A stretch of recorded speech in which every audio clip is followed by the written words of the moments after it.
Fine student. तो देखो इस क्लास में हम लोग 4 एडिटोरियल्स को कवर करेंगे 442 टू 445। तो 442 देखते हैं हम लोग। महुआ मित्र को निकाल दिया गया ना, हाँ उसको निकाल दिया गया लोकसभा से। तो जो क्रिटिक्स हैं वो कह रहे हैं कि महुआ मित्रा के साथ जो हुआ है एक्सपल्सन, जो निकाला गया है इनको, वो बहुत ही हरी से निकाला गया, यानी कि बिना ज़्यादा टाइम दिए हुए इसको डिफेंड करने के लिए। यानी कि डिफेंड करने के लिए टाइम देना चाहिए ना किसी को भी, मगर सही उतना उचित समय नहीं दिया गया और बहुत जल्दी ही एक्सपल्सन कर दिया गया। तो इसलिए इस केस में लोग कह रहे हैं कि justice hurried and buried, justice बहुत तेज़ी से दिया गया और जस्टिस तेज़ी से देने के चक्कर में जस्टिस बरीड हो गया, ख़त्म हो गया जस्टिस। क्यों ऐसा टिप्पणी कर रहे हैं तो हम लोग समझेंगे इस चीज़ में, यहाँ पे इस एडिटोरियल्स में। 443 वेरी वेरी इंपॉर्टेंट। 2 इंपॉर्टेंट जो बिल है जम्मू एंड कश्मीर से रिलेटेड है। एक तो देखो कश्मीर, पहले जो कश्मीर था उसमें लद्दाख आता था, करेक्ट। अब लद्दाख नहीं है, लद्दाख अलग यूनियन टेरिटरी है। जब ये मामला सुप्रीम कोर्ट में पहुंचा आर्टिकल 370 का, तो जानते हो सुप्रीम कोर्ट ने कहा ठीक है कोई दिक्कत नहीं है। हाँ, उससे संबंधित और भी हम लोग एडिटोरियल्स देखेंगे कुछ दिन में, ठीक है। जो उसका अंदर का जो चीज़ है, पॉलिटी जो है, वो देखेंगे हम लोग। हो सकता है कल के क्लास में ही देखें, नेक्स्ट क्लास में। तो यहाँ पे समझो कि 2 इंपॉर्टेंट बिल आया है, वही अमित शाह जी लेके आए थे MHA, ठीक है। तो वो देखेंगे हम लोग कश्मीर से रिलेटेड, कश्मीरी पंडित का ही बात है उसमें, एंड सो ऑन। 444 देख लो, ये देख लो, ये बहुत इंपॉर्टेंट है कि एक हमारे MP ने एक टिप्पणी किया है कि लिविंग रिलेशन ठीक नहीं है। सही बात है, लिविंग रिलेशन ठीक नहीं है, मगर जब महिला इतना अच्छा काम कर रही हो सोसाइटी में, अलग अलग कोने में, इसरो में भी बहुत अच्छा काम कर रही है, नहीं और भी ऑर्गेनाइजेशन बहुत अच्छा काम कर रही है, तो ये थोपना ठीक नहीं है किसी पे कि क्या अच्छा है क्या खराब है। जब फंडामेंटल राइट है, आर्टिकल 21 है जिसमें राइट टू लाइफ है, राइट टू हैव प्राइवेसी है, तो हम लोग कौन होते हैं डिसाइड करने वाले, ठीक है, उससे संबंधित है। एंड लास्ट वन देखो कि इंडिया को अब जग जाना चाहिए। जिस हिसाब से ग्लेशियर पिघल रहा है और हमारा जो हिंदू कुश माउंटेन है उसका भी ग्लेशियर बहुत तेज़ी से पिघल रहा है, और हम जानते हैं कि आर्टिक में कितना तेज़ी से पिघला है। और कल भी हम लोग day to day current affairs पे इसका चर्चा किए थे, करेक्ट। तो देखो यही सभी चीज़ है। आगे देखो 442, हाँ 442 critics say the expulsion of Mahua Mitra is a case of justice hurried and buried. GS paper 2 Constitution and Polity, Parliament and State Legislature, Structure, Functioning, Conduct of Business, Powers and Privileges and Issues arising out of this। यह आया था तुम्हारा times of India में, ठीक है, newspaper times of India में आया था। कब आया था? 8 दिसंबर को, समझ गए ना। अभी मामला चल रहा है, अभी भी आ रहा है, बिल्कुल आ रहा है। देखो जानते हो कि कौन से पार्टी से बिलोंग करती थी ये? तृणमूल कांग्रेस पार्टी। जानते हो कहाँ का ये पार्टी है? ये वेस्ट बंगाल, ममता बनर्जी का पार्टी, ठीक ना। तो देखो अब मामला, उस समय क्या मामला था याद होना चाहिए तुम लोग को कि महुआ मित्रा ने क्या किया, अपना जो क्रीडेंशियल्स है, पासपोर्ट है, वो शेयर किया किसी बिजनेसमैन के साथ। और बिजनेसमैन, हाँ बिजनेसमैन कहाँ पे बेस्ड है? दुबई में, दुबई में उसका ऑर्गेनाइजेशन है। तो अब ऐसे तो नहीं करना चाहिए था कभी भी। अपना पासपोर्ट, वो भी आप किसका पासपोर्ट दे रहे हो? अपना जो आपका आईडी है, MP का आईडी है, वो पासपोर्ट दे रहे हो, कोई फेसबुक का आईडी नहीं है ये, ठीक है ना, MP का। क्योंकि अभी जानते हो कि डिजिटल भी आप क्वेश्चंस पोज कर सकते हो। समझ में आ रहा है तुम लोग को? ये मामला गया एथिक्स कमेटी के पास। तो एथिक्स कमेटी में जो बना तुम्हारा, उसमें जो मेजॉरिटी मेंबर्स है उन्होंने कहा है कि नो, गलत है, ये तो नेशनल सिक्योरिटी का मामला है। ये तो यदि हमारा जो इम्पोर्टेंट इन्फॉर्मेशन बाहर चला जाए, देश से बाहर चला जाए, तो ये तो नेशनल थ्रेट का बात था, तो एक्सपल्सन तो होना ही चाहिए, इसने गलत काम किया है। मगर दूसरी बात ये है कि at the same time ethics committee ने ये भी बोला है कि ये न्यू चीज़ नहीं है, अभी भी बहुत सारे MPs अपना पासपोर्ट शेयर करते हैं। तो भाई सब पे ही बात होना चाहिए, सबको ही फटकारना चाहिए एथिक्स कमेटी को, या ऐसा सर्कुलर जारी करना चाहिए कि कोई भी अपना क्रीडेंशियल शेयर ना करे, पासपोर्ट वगैरह शेयर ना करे। क्योंकि नेशनल सिक्योरिटी का मामला बिल्कुल है, मानता हूँ मैं इस चीज़ को। एट द सेम टाइम हमें इस चीज़ को भी समझना चाहिए स्टूडेंट्स कि लोकसभा में कोई एथिक्स कोड नहीं है, राज्यसभा में एथिक्स कोड है। तो महुआ मित्रा भी यही बोल रही कि एथिक्स कोड तो यहाँ पे है ही नहीं, तो आप किस बेसिस पे हमको निकाल रहे हैं? और हमको तो अब टाइम भी नहीं मिला, और हमको टाइम नहीं मिला डिफेंड करने का, इतना तेजी से थोड़ी निकाला जाता है। और जहाँ तक सवाल है, सुनो अच्छे से, जहाँ तक सवाल है एविडेंस का, तो एविडेंस भी तो प्रॉपर नहीं मिला। क्या फाइनेंशियल ट्रेल था, पीछे कैसे पैसा दिया गया, कैसे यहाँ पहुँचा, इसका भी तो कोई सबूत नहीं मिला एथिक्स कमेटी के पास। एथिक्स कमेटी के पास तो कोई अपना रिसर्च टीम तो है ही नहीं। हाँ, ये अलग बात है कि एथिक्स कमेटी ने गुजारिश किया गवर्नमेंट ऑफ इंडिया को कि टाइम बाउंड मैनर में अब जल्दी पता करिए कि फाइनेंशियल ट्रांजैक्शन वगैरह, मगर उसके बावजूद भी एथिक्स कमेटी ने कहा है कि ट्रांजैक्शन तो हुआ है। अब देखो, ट्रांजैक्शन बहुत तरह का होता है। जैसे मान लो कि महुआ मित्रा यदि दुबई जाती है, वहाँ पे उसको फैसिलिटी मिलता है रहने का, तो वो भी तो एक तरह से गलत ही चीज़ है। वहाँ होटल मिल गया, उसको रहने का व्यवस्था मिल गया, तो वो भी तो एक तरह से करप्शन ही है। तो ये सब दलील देते हुए इसको निकाल दिया गया। सबसे बड़ा सवाल ये है कि जब आप आर्टिकल जानते हो कि जो आर्टिकल 105 याद है ना तुम लोग को, पार्लियामेंट का जो प्रिविलेज है, जो अंदर ही चलता है, बाहर का कोई कोर्ट कोई इंटरफेयर नहीं कर सकता है। नरसिम्हा राव का भी जजमेंट जानते हैं हम लोग, और सिमिलरली तुम्हारा स्टेट लेजिस्लेटिव असेंबली का भी अपना होता है, सीता सोरेन का भी हम लोग देखे थे केस कल परसों में। तो यहाँ मामला ये कि यदि सुप्रीम कोर्ट में तो जाएगी ही जाएगी, महुआ जाएगी वहाँ पे, तो बड़ी बात ये है कि क्या नेचुरल जस्टिस फॉलो किया गया पार्लियामेंटेरियंस के द्वारा, लोकसभा के द्वारा, सवाल ये उठेगा। क्योंकि जस्टिस इस तरह तेज़ी से नहीं दिया जाता है, समझे। हो सकता है उस समय सुप्रीम कोर्ट आए और इंटरवीन करे, हो सकता है, समझो। यहाँ पे देखो, लोकसभा ने एक्सपेल्ड कर दिया फाइनली तृणमूल कांग्रेस मेंबर महुआ मित्रा को, ठीक है। जैसे एथिक्स कमेटी का रिपोर्ट आया उसके पास, और जानते हो ये एमपी कहाँ से है? वेस्ट बंगाल से है, वेस्ट बंगाल की है। और इस पे आरोप लगा है कि अनएथिकल कंडक्ट की है। उसने कैश को स्वीकार किया है, गिफ्ट को स्वीकार किया है, वही बिजनेसमैन जो कि दुबई में बेस्ड है।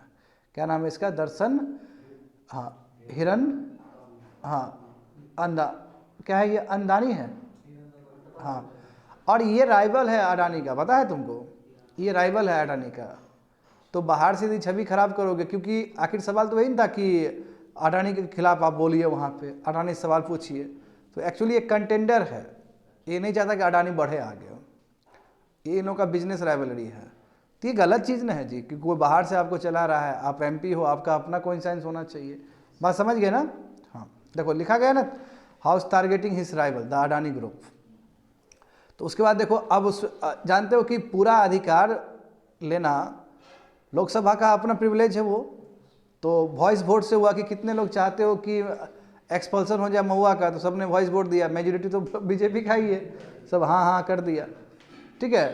तो उसके बाद देखो, मित्रा को बोलने भी नहीं दिया गया, was disallowed from speaking in the house, ठीक है। बाद में उसको गुस्सा आया, बाद में जब निकली कोर्ट से, उससे लोकसभा से, तो इसने मीडिया में बयान दिया कि ये तो कंगारू कोर्ट है। कंगारू कोर्ट का मतलब होता है स्टूडेंट कि ऐसा कोर्ट जहाँ पे जो स्टैंडर्ड प्रोसीजर है लॉ एंड जस्टिस का, उसको फॉलो ना किया जाए, और इसमें ड्यू प्रोसेस जो होना चाहिए, नेचुरल जस्टिस देने का तौर तरीका होना चाहिए, उसको इग्नोर किया जाए, और प्री डिटरमाइंड कंक्लूजन, यानी पहले से जो तय है वहीं कंक्लूजन पहुंचना, ठीक है। तो इसने बोला है बाहर आके बयान देना। और दूसरी बात बोला कि सब अपोजिशन को गिराने का तरीका है ये। संजय सिंह भी तो पीछे गया है ना? बात समझ जाओ ना। अभी जो आक्रमण हुआ है यहाँ पे पार्लियामेंट में, तो जो एमपी का टिकट पे गया था गैलरी पास पे, तो उसको भी तो एथिक्स कमेटी थोड़ा सा बढ़िया से देखे तब ना मानेंगे कि बराबर है ना? तो उसमें नेशनल सिक्योरिटी, यहाँ तो डायरेक्ट दिख रहा है सिक्योरिटी। संसद पे इतना बड़ा हमला हो गया है ना, पूरा इंडिया पे इतना बड़ा हमला हो गया, बच्चा लोग कैसे चला गया अंदर। तो ये तो और ज़्यादा, ये तो क्लियर कट नेशनल सिक्योरिटी का सवाल है ये। तो देखते, लेट्स सी, माँ सरस्वती विराजमान हो बीजेपी पे, और थोड़ा अच्छा कदम ले बीजेपी। एक होता है हिपोक्रेसी का हद होता है स्टूडेंट, समझे ना। एक होता है क्लियर कट, आपको दिखता है, नहीं दिख रहा है क्या तुम लोग को? देखो, तो लोग क्रिटिक्स तो यही बोल रहे हैं, कल से ही बोल रहे हैं क्रिटिक्स लोग, देखते हैं क्या करते हैं इस पर। खैर आगे बोलना नहीं चाहता हूँ, इसमें इतना कुछ है। देखो, तो what is the contention of ethics panel? Ethics panel का क्या कहना है? देखो, एथिक्स पैनल बोला है कि जो महुआ मित्रा का जो कंडक्ट है, इसके वजह से हमारा नेशनल सिक्योरिटी पे इम्पैक्ट पड़ता है। समझ गए ना? हाँ, इसका एकदम सीवियर पनिशमेंट ही होना चाहिए और इमीडिएट एक्सपल्सन होना चाहिए कम से कम। समझ गए ना? हाँ, इसने कहा कि कैश ट्रांजैक्शन हुआ है एमपी और तुम्हारा ये बिजनेसमैन के बीच में हुआ है, बट हमें पता नहीं है, बट हुआ है और ये सरकार क्या करे, इन्वेस्टिगेट करे इसके लिए। तो रिएक्शन क्या आया महुआ मित्रा का? महुआ मित्रा ने कहा कि कोई रूल बुक तो है नहीं, एथिक्स कोड तो है नहीं लोकसभा के लिए। समझ रहे हो ना स्टूडेंट? लोकसभा के लिए एथिक्स कोड तो है नहीं, तो किस बेसिस पे आप किए? ठीक है, कोड ऑफ एथिक्स तो है ही नहीं, कि कहाँ एग्जिस्ट ही नहीं करता, तो हमने क्या ब्रेक किया? सबसे बड़ी सवाल ये है। A committee is punishing me for engaging in a practice, और ऐसा चीज़ के लिए हमको पनिश करा है जो कि लोग सब कर ही रहा है, बाकी एमपी भी तो कर ही रहे हैं। समझे ना? तो इसलिए ऐसा नहीं करना चाहिए। तो दो ब्रॉडर एस्पेक्ट देखो जो एथिक्स कम्युनिटी पाया, वही चीज़ है। First one unethical conduct and दूसरा क्या है, क्रिमिनलिटी इन्वॉल्व। तो फर्स्ट देखते हैं हम लोग कि एमपी ने जिस हिसाब से, यानी कि महुआ मित्रा ने जिस हिसाब से अपना लॉगिंग क्रीडेंशियल्स शेयर किया, वही यूज़र आईडी, पासवर्ड, जो कि मिलता है आपको, प्रिविलेज है, आप लोकसभा के मेंबर है तो आपको मिलेगा लॉगिन करने का, सवाल पोस्ट करने का। तो जिस हिसाब से वो दे दी वहाँ पे, ये गलत तरीका है, इसका असर नेशनल सिक्योरिटी पे पड़ेगा। सेम चीज़ है स्टूडेंट। क्रिमिनलिटी इन्वॉल्व क्या है कि ठीक है, आपने ये जो बिजनेसमैन का आपने जो क्वेश्चंस इसमें वो किया, आप जो पूछ रहे हैं, वो बिजनेसमैन आपको क्वेश्चन दे रहा है और उस हिसाब से आप बोल रहे हो, ये बहुत गलत चीज़ है। ठीक है, और इसके पीछे आपने मनी भी स्वीकार किया होगा। ठीक है, आरोप है, कैश किया होगा, काइंड किया। काइंड मतलब क्या, अकोमोडेशन मिल गया वहाँ पे, दुबई जाएगी तो वहाँ पे दुबई में मिल जाएगा उसको रहने का, और भी बहुत सारा फैसिलिटी मिला होगा। तो ये भी तो गलत बात है, ये भी तो क्राइम ही है। पैसा मिलेगा तभी करप्शन बोलोगे क्या? ऐसा तो नहीं है ना। तो की findings and conclusion in the ethics panel committee, बिल्कुल जो मैंने बोला है वही चीज़ यहाँ पे फिर से लिखा गया है। ठीक है, महुआ मित्रा का वही हाईली ऑब्जेक्शनेबल है, ये सब चीज़ यही नहीं बोला गया अभी देखो, इसलिए उसको सीवियर पनिशमेंट होना चाहिए, ये सब चीज़।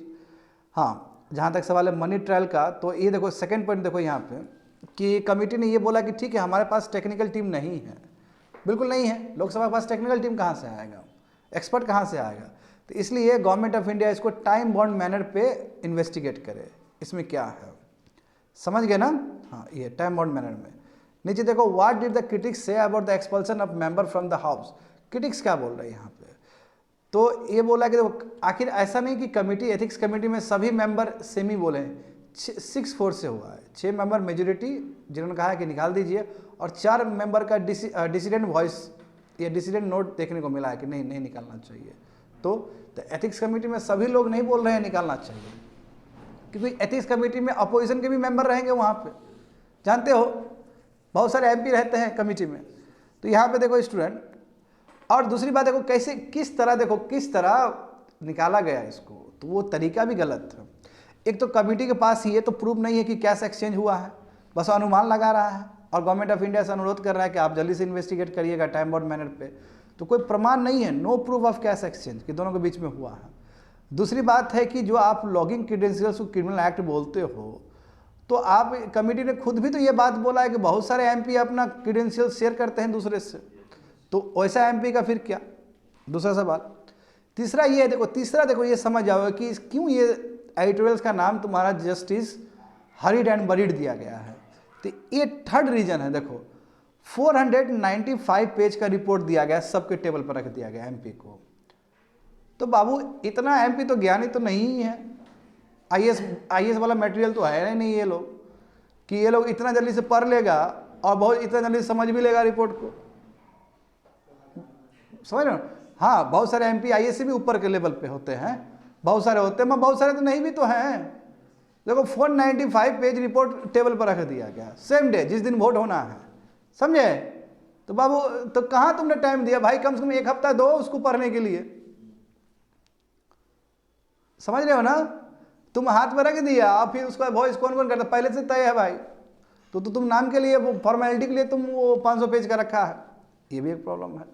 और दूसरी बात ये है कि जनरल फीलिंग है लोगों में कि सफिशिएंट अपॉर्चुनिटी नहीं दिया गया है मेंबर को डिफेंड करने के लिए। बिल्कुल मेंबर को ही बोलने का अधिकार था, जिसको आप निकाल रहे उसको सुने वो नहीं क्या?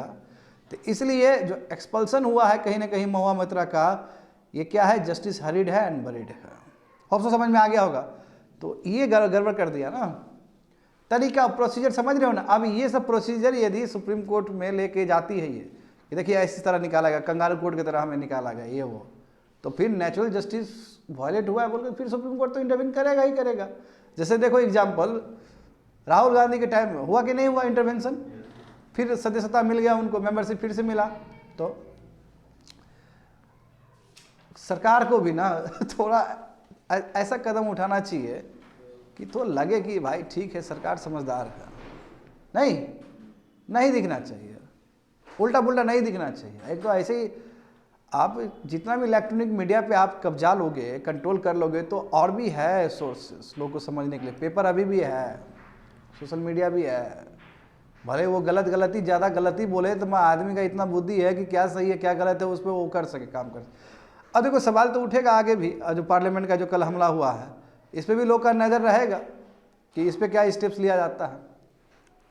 आगे देखते हैं 443, हाँ 443, a brief on 2 important bills pertaining to the Jammu and Kashmir, GS paper 2, Constitution and Polity, functions and responsibility of the union and states, issues and challenges pertaining to the federal structure, devolution of powers and finances up to local levels and challenges therein। ये Hindu paper में आया था 6 दिसंबर को student. बहुत important bill है, समझे, बहुत important bill है। देखो लोकसभा ने 2 बहुत ही इंपॉर्टेंट बिल पास किया है, ठीक है, अब वो एक्ट बन ही गया है लगभग, समझ जाओ।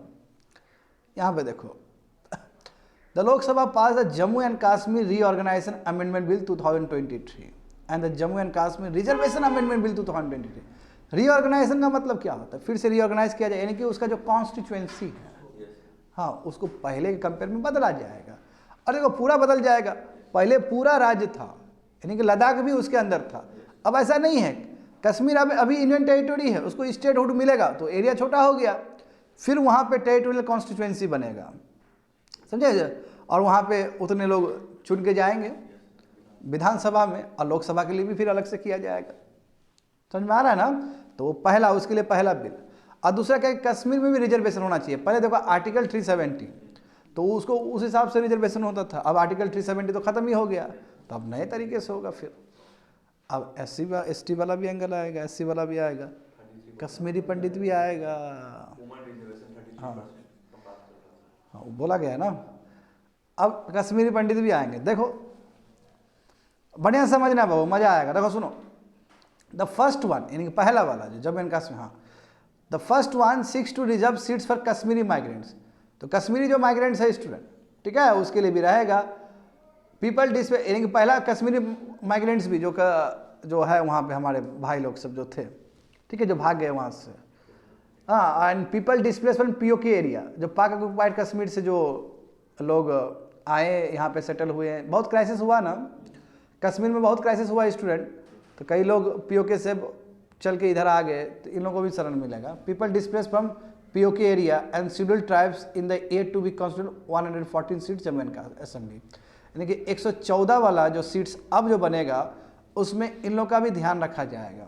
तो देखो यहाँ पे ये देखो, यहाँ सब समझ में आ जाएगा, यही चीज़ रिपीट होगा। हाँ, हमारे होम मिनिस्टर पास कर रहे हैं इस बिल को, बोल रहे थे। देखो अभी देखो, अभी क्या है, अभी वहाँ पे असेंबली में 107 था, अभी तो खैर UT है, इससे पहले जो जब स्टेट था वो 107 को कितना 114 बना दिया जाएगा, समझ गए ना।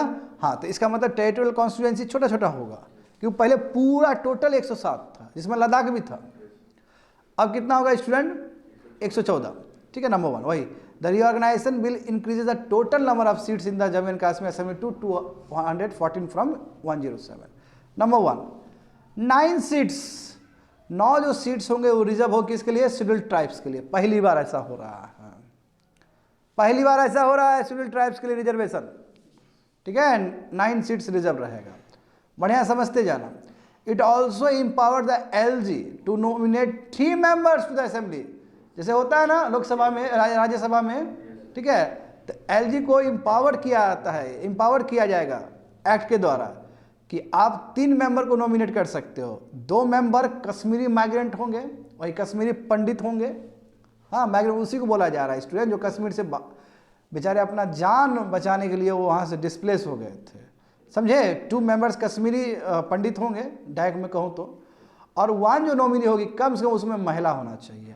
और वही 2 में एक महिला भी हो सकती है, 2 कश्मीरी पंडित को चुन रहे थे, एक कम से कम मिनिमम एक महिला होना चाहिए उसमें, और एक पुरुष या दोनों महिला भी हो सकती है।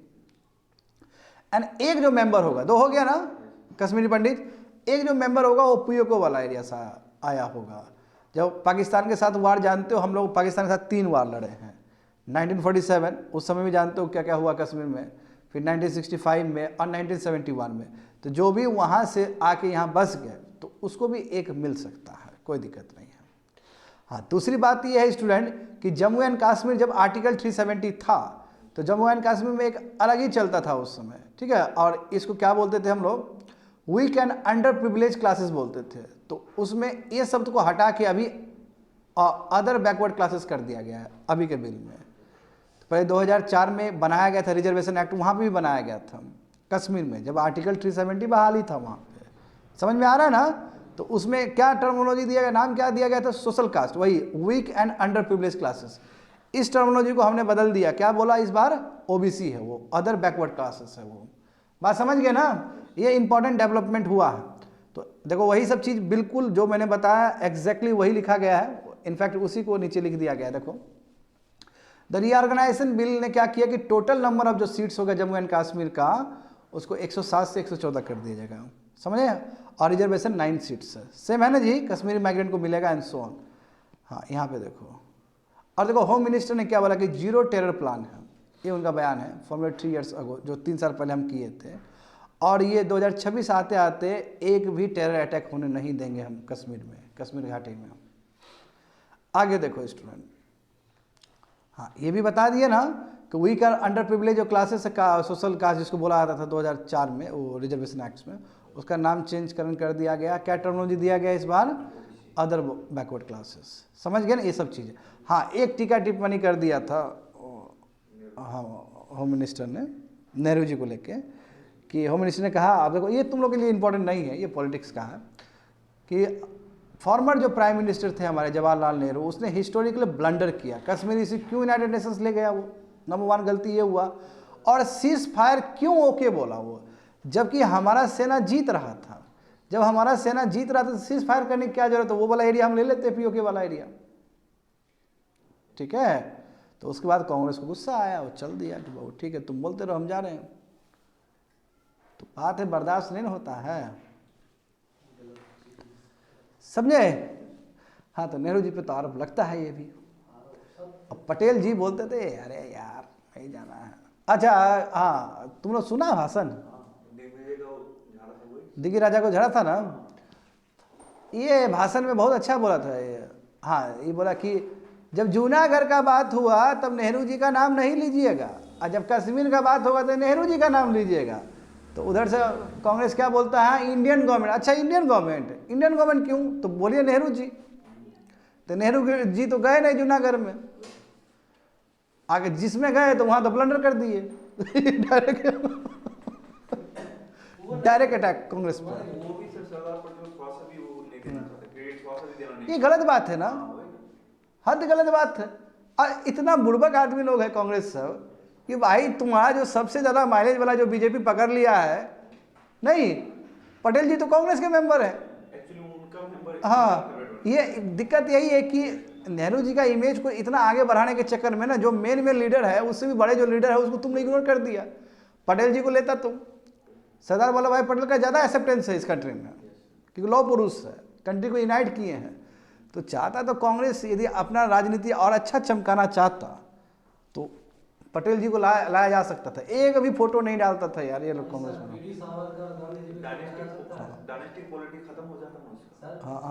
हाँ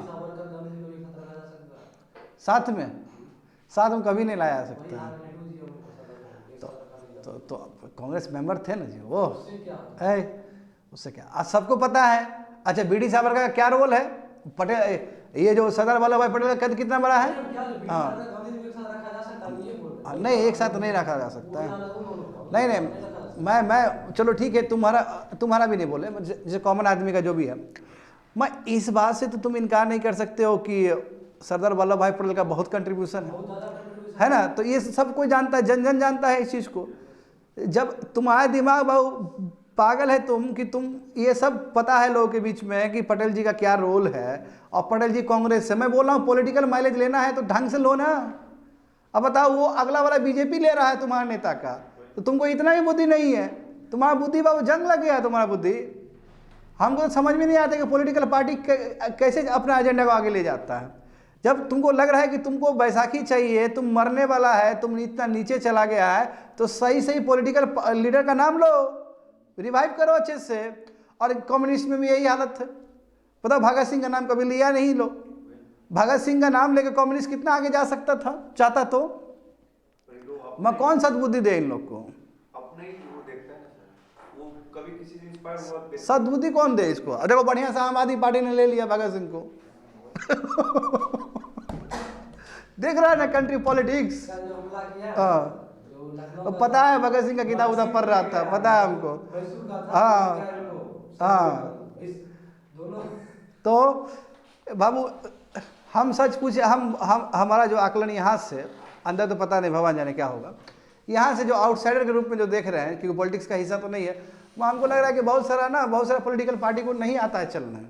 उसको नहीं आता क्या मुद्दा है, क्या चीज़ लेके आए, तो आदमी का इमोशन जुड़े। जब आपको ठीक है, आप डेवलपमेंट पे चुनाव होगा ही नहीं अब इस कंट्री में, ठीक है, जो होगा भावनात्मक ही चुनाव होगा, जो कि बहुत पहले से भी हो रहा है। तो सही पकड़ो ना, भावना वाला चीज़ भी तो सही पकड़ो तुम, तो वो भी तुम उल्टा ही पकड़ेगा। दिग्गी राजा को तुम बना रहा है ब्रांड एम्बेसडर, वो दिग्गी राजा तुमको और बर्बाद कर देगा। कमलनाथ को तुम ब्रांड एम्बेसडर बनाया एमपी में, तो तुमको और बर्बाद कर दिया। पता है तुमको, जो पत्रकार है जो बीजेपी को पसंद नहीं करता है, वो भी बोला है पता है बीजेपी क्यों जीता? दिग्गी राजा की वजह से। और कमलनाथ का अहंकार डुबा दिया कांग्रेस को। नहीं तो 6 महीना पहले जो आया था एमपी का सर्वे, उसमें क्लियर कट मेजोरिटी कांग्रेस को था। 6 महीना पहले का बता रहा हूँ। इनफैक्ट जो तुम्हारा आला कमान है, ऊपर हाई जो लीडरशिप है बीजेपी का, उसको भी पता था कि एमपी हार रहे हैं। तो ऐसा कितना बड़ा चमत्कार हो गया फिर एमपी में, इतना बड़ा बहुमत में कैसे जीत के आ गया? तो इसमें वही कमलनाथ का अहंकार का रीजन है। कमलनाथ को लगा इजी है, होगा ही होगा, एंटी इनकमेंसी होगा, जीत जाएंगे। तो इतना भी इजी नहीं लेना चाहिए। इसमें तुमको बीजेपी का श्रेय देना चाहिए। बीजेपी को पता है कि हार रहे हैं, उसके बाद भी मेहनत करते रहा, फिर भी मेहनत करते रहा। एक चीज़ तो मोदी जी और अमित शाह जी ने एक चीज़ तो चेंज कर दिया इस कंट्री में कि जो मेहनत करेगा वो आगे जाएगा। तुम खाली बैठ के तुम खाली यूट्यूब पे रहेगा तो चलने वाला नहीं है, लड़ना पड़ेगा तुमको आके नीचे। कॉम्पिटिटिवनेस, पॉलिटिक्स में कंपटीशन ला दिया है भाई, बात समझ रहे हो ना? यूथ में मोदी जी ने क्रेज ला दिया। भले ही तुम मोदी जी को गरियाओ बैठ के, वो अलग विषय है। पॉलिटिक्स का हर जन को पता है पॉलिटिक्स में क्या हो रहा है। बताओ 10 साल पहले कितना ध्यान था लोग का, यूथ का? यूथ तो उस समय भी थे। जनमानस में अवेयरनेस, ये अच्छा चीज़ है, ये भी एक डेवलपमेंट ही है स्टूडेंट। तब बैठ के हम लोग सही तरीके से विश्लेषण कर पाते हैं। इसका क्रेडिट बिल्कुल अभी के सरकार को जाता है। आगे देखते हैं, देखो हाँ 444 देखो, women claiming agency over their own lifes is not acceptable to society. GS paper 1 Indian society, role of women and women organisation, population and associated issues, poverty and developmental issues, urbanisation, their problems and their remedies. ये Indian Express paper में आया था और times of India में भी आया था, semi date को 9 दिसंबर को। समझ गए? तो देखते हैं आगे। Comment from A ruling party member of parliament created controversy, यानी कि बीजेपी पार्टी, ठीक है, बीजेपी के एक सांसद ने कुछ एक बयान दिया पार्लियामेंट में, जिसकी वजह से थोड़ा कंट्रोवर्सी हो गया। अब देखो क्या बोलेंगे यार, हम भी बोलेंगे तो कंट्रोवर्सी हो जाएगा। तो क्या गलत बोला है इन्होंने कि लिविंग रिलेशनशिप खराब चीज़ है, ठीक है ना? मत देखो, ठीक है, एक इसका देखने का दूसरा नज़रिया भी हो सकता है, ठीक है, हमें हर व्यू पॉइंट को देखना चाहिए, है ना? देखो जो बीजेपी का एक मेंबर है, बीजेपी पार्टी का जो मेंबर है, उन्होंने कहा है कि जो लिविंग रिलेशनशिप है बहुत डेंजरस डिजीज है, आज तुरंत इरेडिकेशन होना चाहिए, सोसाइटी से तुरंत निकलना चाहिए सब चीज़। तो जो फिर वुमेन ऑर्गेनाइजेशन है उसको लग गया दिक्कत, उसको हो गया कष्ट। और इस तरह का देखो सिमिलर क्लेम, यानी कि बहुत सारे एमपी टाइम टू टाइम बोले हैं इस तरह का चीज़, गलत है। आज देखो पिछले साल जो हुआ था, शारदा का जो हत्या हुआ था, आफ्ताब वाला सरदार, उस समय भी तो देखो पार्लियामेंट तक बात गया था। तो देखो रूलिंग पार्टी एमपी ने क्या बोला है कि एक लॉ लाना जरूरी है ताकि हमारा इंडियन कल्चर बच सके। जो बाहर का जो इविल्स है, वेस्ट का जो इविल्स है, अब लिविंग रिलेशनशिप तो भारत में कभी नहीं रहा है स्टूडेंट, रहा है क्या? जरा बताना हमको। ये तो बाहर का ही ना आया है। बाहर शादी वगैरह थोड़ी होता है, शादी वहाँ पे इंस्टीट्यूशन थोड़ी है, शादी तो भारत का इंस्टीट्यूशन है। लिविंग रिलेशनशिप वहाँ का नॉर्मल फीचर्स है, वो भी अभी आया कि पहले से ही था? उन लोगों का पहले से ही था। इंडिया में ग्लोबलाइजेशन देखो, एट द सेम टाइम एक तुमको ये भी समझना होगा कि हमारा चीज़ भी तो बहुत सारा गया है। ग्लोबलाइजेशन के दौर में ऐसा होता है। यहाँ पे ध्यान दो स्टूडेंट, इसको अलग तरीके से भी समझा जा सकता है। काउंटर जो कर रहे हैं बहुत अच्छे से काउंटर किए हैं राइटर ने या फिर ह्यूमन ऑर्गेनाइजेशन ने। इन्होंने कहा कि देखिए ग्लोबलाइजेशन के दौर में ये सब संभव है।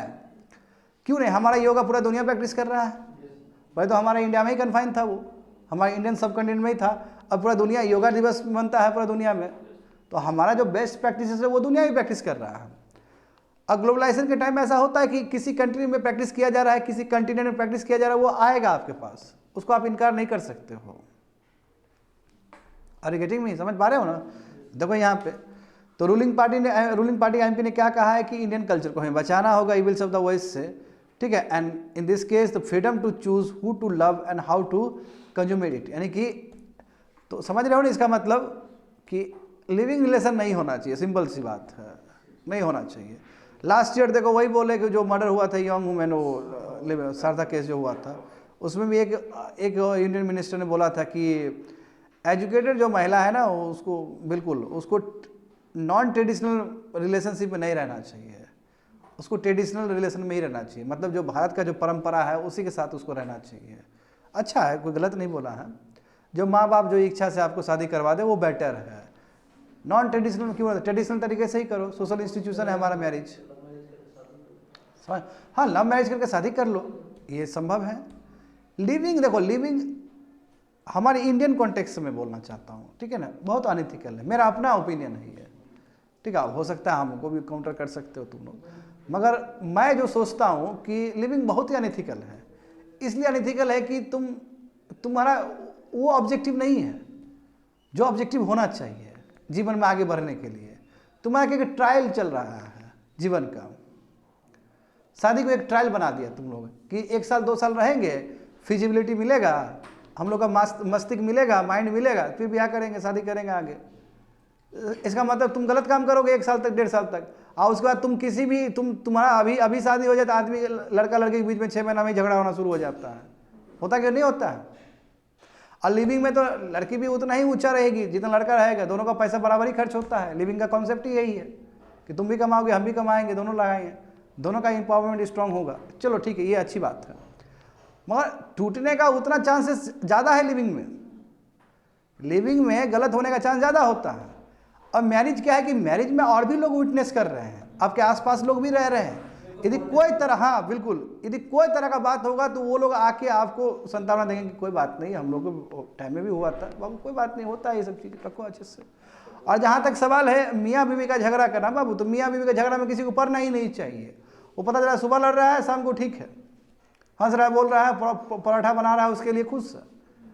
तो मियाँ बीवी का झगड़ा जो है ना, हाँ अब जब देखो कि रोज ही झगड़ा हो रहा है, रोज ही सुबह से लेकर शाम तक झगड़ा ही झगड़ा हो रहा है, तो वो विषय दूसरा है। मैं कई बार देख रहे हो कि थोड़ा कन्फ्लिक्ट हो, कन्फ्लिक्ट होगा ही होगा, तो इंटरफेयर भी नहीं करना, इसलिए बोलते हैं मियाँ बीवी के झगड़ा में इंटरफेयर नहीं करना चाहिए, वो अपने आप सुलझा 10 मिनट में सुलझ जाएगा उसका मामला बस। तो ये भी तो हमारा बेस्ट प्रैक्टिस है सोशल। अब लिविंग में हो जाए ये चीज़, दोनों ईगो में आ जाएगा, दोनों ईगो में आ जाएगा, हम भी तो कमा रहे हैं, हम भी 50% दे रहे हैं, तुम भी 50%, तुम भी पढ़ा लिखा, हम भी पढ़ा लिखा, दोनों ताव में आ जाएगा, जाओ हम जा रहे हैं दूसरे लिविंग में। और लिविंग में क्या बाबू, फोन आफ्ताब का देखा नहीं केस? आफ्ताब पहले से ही 3 लड़की 4 लड़की से तुम्हारा वो बात कर रहा था वो इंस्टा में, इसी का तो शक था उस लड़की को।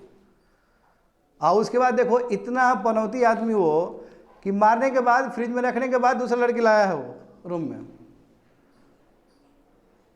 तब कैसे तुम जस्टिफाई कर सकते हो लिविंग ठीक है? मेरा अपना मत है, काउंटर करते रहो बैठ के, कोई दिक्कत नहीं है अपने को। देखो, women have emerge as an irreversible force in India public. हाँ, इसमें कोई शक बात, इसमें कोई सेकंड थॉट नहीं हो सकता है कि महिला सब बहुत ऊंचाई पे बढ़ रही है अभी रिसेंट टाइम में, नहीं। जैसे देखो, जैसे एग्जांपल देखें कि CSRI जानते हो, council of scientific and industrial research, उसमें भी लीड कर रही है महिला, है ना। चंद्रयान जो प्रोजेक्ट में, जो इस तरह प्रेस्टिजियस प्रोजेक्ट हुआ, महिला लीड की है उसमें भी, है ना। IAS IPS का ही बात हो, सिविल सर्वेंट, उसमें भी लीड कर रही है महिला। नहीं, इस बार की टॉपर महिला ही थी, दोनों देखो ना, फर्स्ट सेकंड महिला ही है, 3 टॉपर लगातार, सोचो। तब लड़का नहीं, ये तो हम शुरू से ये मानते हैं कि गर्ल्स का जो कैपेबिलिटी स्ट्रांग है, बॉयज से बहुत स्ट्रांग है। एक ही बार में याद कर लेते हैं गर्ल्स लोग, और कोई टेंशन नहीं। बॉयज़ लोग थोड़ा पढ़ लेगा, वही दिखाया कि देखो हम इतना जानते हैं और उसमें भी ताव झाव करेगा वो। गर्ल्स लोग पढ़ के भी चुपचाप निकल जाएगी, सड़क जाएगी, दूसरा भी काम कर लेगी। मैनेजमेंट स्किल ना भगवान ने बहुत अच्छे से दिया है गर्ल्स को। देखो, नारी शक्ति वंदन अधिनियम इंश्योर्स ग्रेटर रिप्रेजेंटेशन वुमेन। देखो सही बात है ना, हमारा बिहार तो एक और स्टेप आगे निकल गया, 50% दिया है तुम्हारा म्यूनिसिपलिटी सब में, लोकल गवर्नमेंट में। परमानेंट कमीशन ऑफ वुमेन बढ़ाया गया ना आर्म फोर्सेस का, परमानेंट मिला कि नहीं मिला ये लोग को मेंबर? पहले क्या था कि ये लोग को नहीं मिलता था। उसमें देखो बहुत सारे सेवरल इनिशिएटिव है भारत सरकार का, बेटी बचाओ बेटी पढ़ाओ, ठीक है, उज्ज्वला योजना, और बहुत सारा जो महिला शक्ति केंद्र भी खुला है। तो ये सब जो सरकार का जो पॉलिसी प्रोग्राम स्कीम जो है ना, काफ़ी हद तक महिलाओं को फ़ायदा पहुंचा है इससे। और देखो ना प्रधानमंत्री जन धन योजना, उसमें भी तो 50% से ज़्यादा तो महिलाओं का ही अकाउंट है, नहीं? तो बहुत अच्छा काम किया है, समझे ना? तो ये महिला का सशक्तिकरण हुआ है प्रेजेंट गवर्नमेंट के अंदर। The central government repeatedly spoken अब, देखो सेंट्रल गवर्नमेंट हमेशा नारी शक्ति का बात करती है, नारी शक्ति का बात करती है सरकार, तभी तो आज एक नारी प्रेसिडेंट है इस कंट्री के, है ना? हाँ, कोई था इस पर, प्रतिभा पाटिल, नहीं है वो। प्रतिभा पाटिल और द्रौपदी मुर्मू में जमीन आसमान का अंतर है। देखो ना कौन से सेक्शन से आ रहा है दोनों, क्या क्रेडिबिलिटी है दोनों का, और क्या ट्रैक रिकॉर्ड रहा है दोनों का। मैं उधर जाना नहीं चाहता हूँ, फिर उधर बहुत सारा प्रॉब्लम्स है।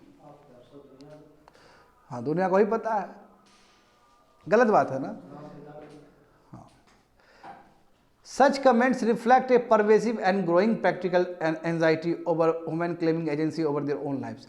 अब देखो काउंटर किया गया है कि आप ठीक है, आप कहते हो लिविंग रिलेशनशिप में नहीं रहना चाहिए, ओके, इट्स ओके, फाइन, मगर ये आपका गलत सोच है। आप ऐसे नहीं बोल, महिला को दो, जो करना है करने दो, उसको पूरा ऑटोनॉमी है। जहाँ अभी पूरा वर्ल्ड में एबॉर्शन का डिबेट चल रहा है, तो उसमें भी जानते हो कि ज़्यादातर महिलाओं को ही मिलता है राइट्स। ये अलग बात है कि एबॉर्शन ऑलवेज रिमेन ए डिबेटेबल टॉपिक, एबॉर्शन हमेशा से रहेगा स्टूडेंट, अब बहुत पहले से है। जितना सोसाइटी प्रोग्रेस करेगा उतना ठीक है, महिलाओं को आप अधिकार दोगे।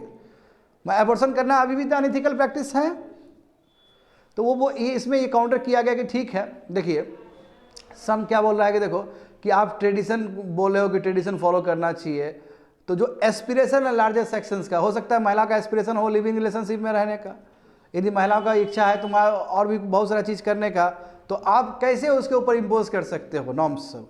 और ये तो नियम ही है ग्लोबलाइजेशन वर्ल्ड का। ग्लोबलाइज वर्ल्ड का मतलब ही है कि बहुत सारा चीज़ जो बाहर का पसंद आएगा आप प्रैक्टिस करोगे, अब बहुत सारा चीज़ पसंद नहीं आएगा, आपका सोसाइटी का जो गलत चीज़ है वो आस्ते आस्ते खत्म हो जाएगा।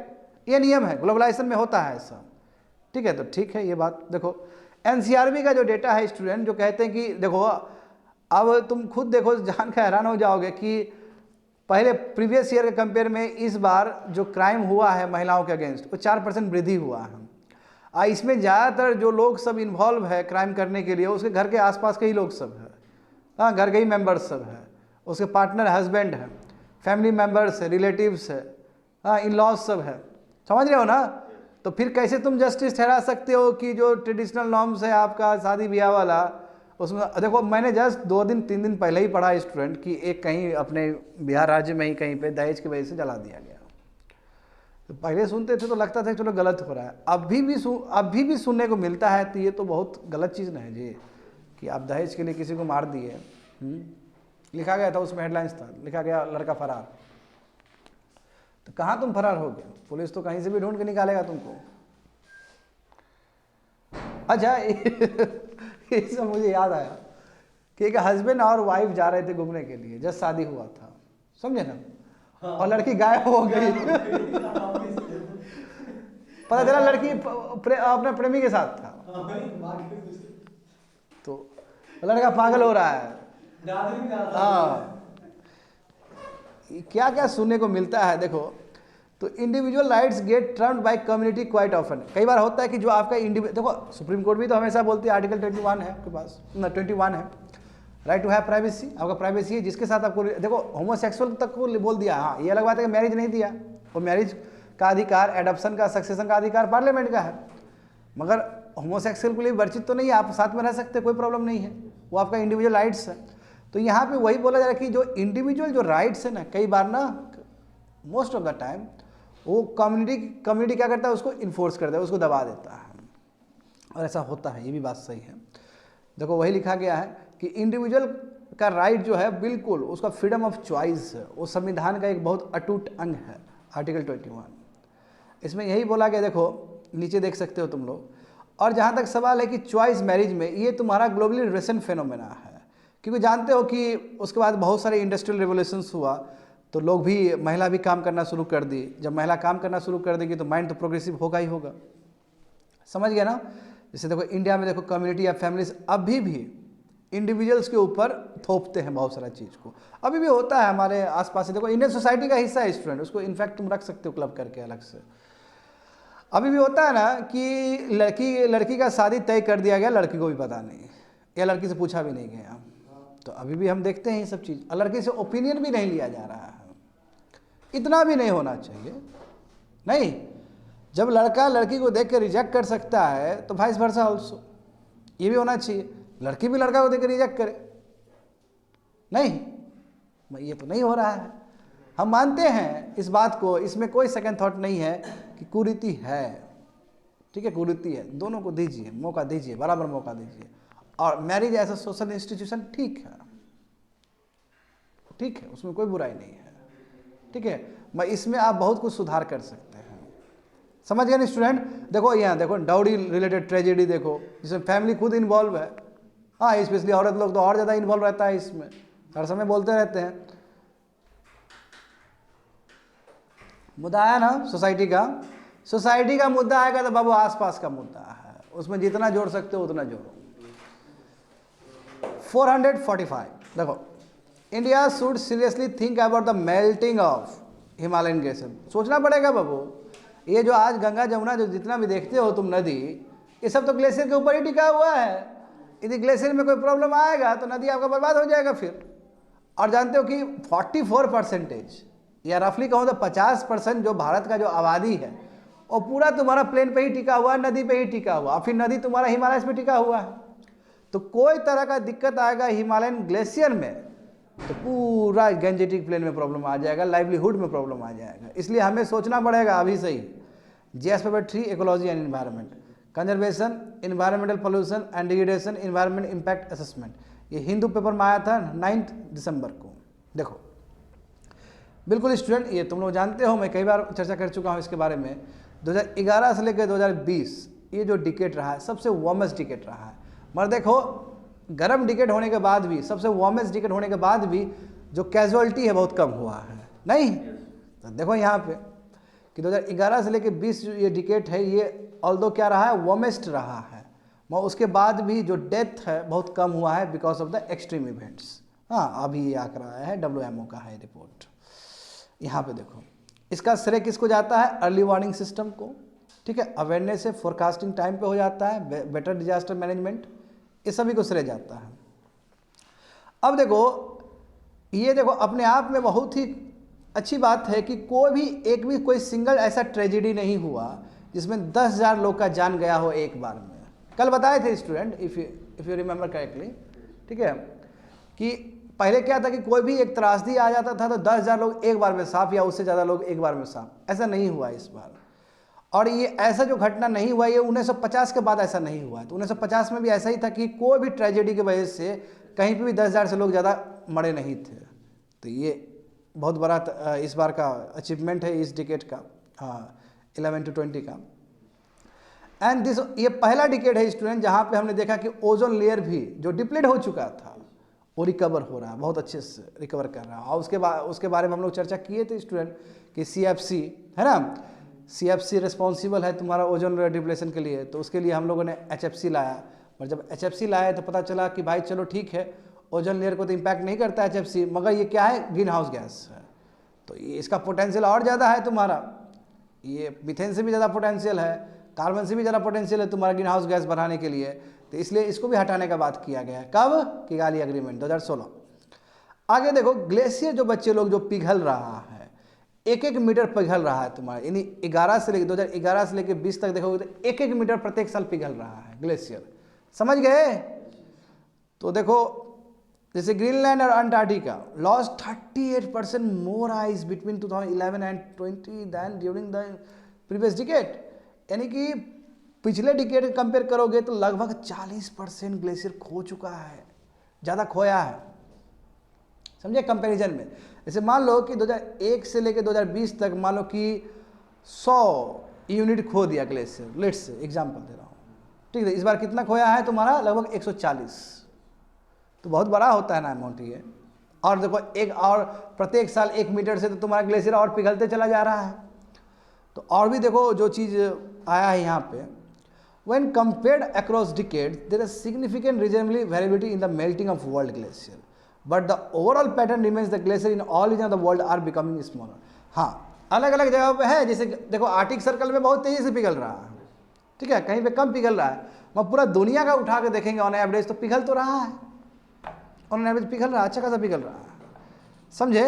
इनफैक्ट देखो यहाँ बोला गया है, in fact some of the reference glacier which are used to make long term assessment of glacier health, यानी कि कई ऐसे भी ग्लेशियर है जिसको देखने से, जिसको परखने से हमें पता चलता है कि आगे क्या होने वाला है, ग्लेशियर का हेल्थ क्या होने वाला है, वो भी पिघल रहा है, ठीक है। समर के टाइम में वो भी पिघल रहा है। एक एग्जांपल बहुत अच्छा दिया अफ्रीका में, देखो Rwenzori mountains and Mount Kenya. Mount Kenya जानते होगे तुम लोग, ये बोला जा रहा है कि 2030 तक पूरा पिघल जाएगा। और किलिमंजारो वही तुम्हारा ये तंजानिया और केनिया का बीच का जो बॉर्डर एरियाज में है, हाँ तंजानिया और केनिया का बीच का बॉर्डर एरिया, तंजानिया में पड़ता है, वो बॉर्डर एरिया शेयर करता है केनिया का साथ। तो बताया जा रहा है कि देखो 2040 तक पूरा डिसअपीयर हो जाएगा। बताओ इतना बड़ा माउंटेन, इतना फेमस माउंटेन, समझे ना, ये पढ़ाया जाता है स्टूडेंट ज्योग्राफी में इसको, ये बोला है 2040 तक खत्म हो जाएगा। ये तो कितना चिंताजनक वाली बात है, ग्लेशियर पूरा पिघल जाएगा इसका। और उसके बाद हमने अभी सिक्किम का एक इवेंट देखा है, ये ग्लेशियर लेक आउटवेस्ट फ्लड है ना, बहुत तेज़ी से बढ़ रहा है स्टूडेंट। तो इससे इकोसिस्टम में प्रॉब्लम है, लोगों के लाइवलीहुड में प्रॉब्लम है। तो देखो बहुत ही अलर्ट जारी किया गया है WMO के रिपोर्ट से, ये खतरनाक हुआ। जैसे देखो एग्जाम्पल उत्तराखंड का जो फ्लड आया था 2013 में, तो वो भी तो एक बहुत बड़ा ट्रेजिडी था, नहीं बहुत बड़ा ट्रेजिडी था, इस बहुत सारे लोग मरे। और देखो इस बार जो सिक्किम में हुआ है, चुंगथांग डैम डिस्ट्रक्शन हुआ है, हाँ, तो इससे बहुत जो डाउन स्ट्रीम कम्युनिटी जो रहते हैं नीचे, उसको बहुत ज़्यादा नुकसान हुआ है। अब जहाँ तक सवाल है अभी का, देखो तो हिंदू कुश हिमालय, देखो यहाँ प्रॉब्लम है। अभी जैसे एक रिपोर्ट आया है तुम्हारा, उसके हिसाब से जो हिंदू कुश हिमालयस है वह 65, यानी कि जो डिसअपियर हो रहा है, यानी कि मेल्ट जो हो रहा है glacier, 65 faster in the 2010s than in the previous decade, यानी कि 2010 का ये जो दशक है 20 तक का, वो 65% ज़्यादा तेज़ी से पिघल रहा है as compare to the previous decade. अब वो हिंदू कुश पिघल जाएगा, समझते हो असर क्या पड़ेगा यहाँ पे, इंडस पे क्या असर पड़ेगा, यहाँ पे क्या असर पड़ेगा, बिग इम्पैक्ट।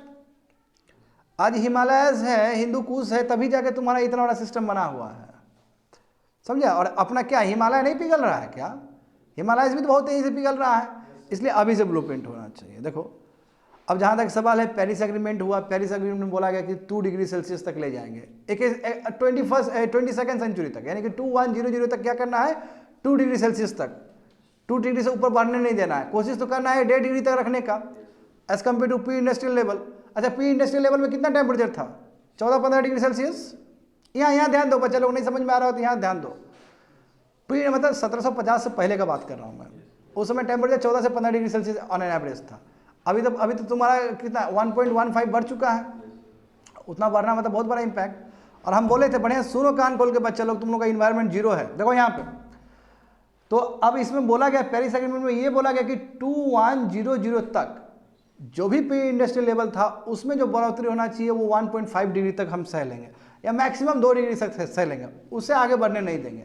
मत जिस रेट से पिघल रहा है स्टूडेंट, देखो वही बोला है by the end of the century ये 2.5 से 3 तक जा सकता है, और 2.5 से 3 तक जाएगा तो वो नो टिपिंग पॉइंट आ जाएगा फिर, कि मतलब क्लाइमेट चेंज इतना भयानक हो गया कि रिवर्स ही नहीं हो सकता है। अब उसके बाद जो भी खाली त्रासदी ही होगा, बात समझे। और देखो ग्लेशियर क्या बोला जा रहा है कि डिक्लाइन हो जाएगा, 55 से लेकर 75% डिक्लाइन हो जाएगा। बहुत बड़ी बात है, जब ग्लेशियर डिक्लाइन होगा, जो फ्रेश वाटर जो सोर्सेस उसमें भी रिडक्शन हो जाएगा। हाँ देख रहे हो ना, तो साफ रिडक्शन होने वाला है फ्रेश वाटर सप्लाई में। और 2050 के देखो 2050 में ही तुमको दिख जाएगा ये, और 2050 कोई बहुत दिन नहीं है, यहाँ से 20-22 साल 25 साल इतना ही टाइम है। तो देखो इसलिए ग्लेशियर सिस्टम पे, जिस हिसाब से ग्लेशियर सिस्टम हमारा बहुत सेंसिटिव है, इस पर काम होना चाहिए, केयरफुल मॉनिटरिंग होना चाहिए, समझे, कंप्रिहेंसिव प्लान बनना चाहिए, देखना चाहिए कहाँ कहाँ वल्नरेबिलिटी है, समझे, एक बेटर इंफ्रास्ट्रक्चर बनना चाहिए और आउटमोस्ट केयर के साथ इस इशू पे काम करना चाहिए। ऐसे नहीं कि खाली खाली बोलते रह गए, कोई चलने वाला नहीं है, क्योंकि इसमें कुछ होगा, ग्लेशियर पिघलेगा, इम्पैक्ट पड़ेगा यहाँ पे, और पिघल ही रहा है, ऐसा थोड़ी कि फ्यूचर में होने वाला है, वो चीज़ हो ही रहा है अभी भी। That's it, complete.